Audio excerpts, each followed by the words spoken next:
Masih bersama saya Rizka Devi dalam Kompas Aceh. Saudara, suluk merupakan ibadah mendekatkan diri serta meningkatkan ketakwaan kepada Allah.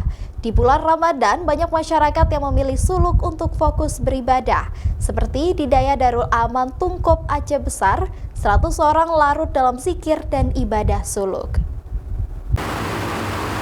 Suluk merupakan ibadah dengan kegiatan utama berzikir. Zikir dilakukan siang malam mencapai 70.000 kali.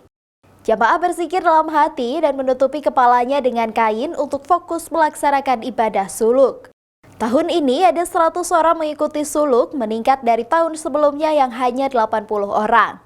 Ibadah suluk ini setiap tahun dilaksanakan pada bulan puasa Ramadan sejak 2008 silam. Ibadah suluk tidak dibatasi usia, siapa saja bisa mengikuti ibadah suluk. Biasanya, jemaah ibadah suluk didominasi usia di atas 50 tahun, baik laki-laki maupun perempuan. Sebelum melaksanakan ibadah suluk, mereka wajib untuk mandi taubat. Ibadah suluk ada yang dilaksanakan selama 30 hari, ada juga yang 40 hari. Selama menjalankan ibadah suluk, banyak pantangan makanan, terutama yang bisa meningkatkan emosi dan hawa nafsu. Jemaah suluk tidak diperbolehkan memakan makanan yang mengandung lemak, daging, dan lainnya, karena bisa meningkatkan hawa nafsu dan digantikan dengan sayuran. Pelaksanaannya tetap seperti tahun-tahun sebelumnya untuk di Daya Darul Aman, yakni dilakukan selama Ramadan selama 30 ataupun 29 hari. Tepatnya dimulai pada 1 Ramadan hingga selesainya Ramadan. Untuk aktivitas, mereka full aktivitas di sini dari pagi, dari subuh hingga ke subuh lagi, kecuali hanya dapat beristirahat pada jam sebelum siang, yakni tidur qailullah, dan juga tidur sejenak setelah tengah malam antara jam 12 sampai jam 2 malam. Bagi para jamaah sebelum mereka memasuki suluk, mereka itu diharuskan dengan syarat mandi taubat, kemudian juga diberikan tarikat syatariyah, kemudian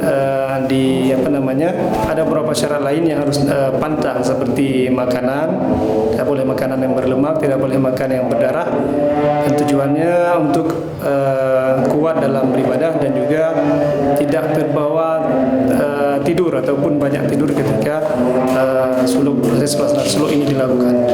Untuk konsumsi dan akomodasi jamaah, setiap orang dibebankan Rp110.000 dan 5 kg beras per 10 hari.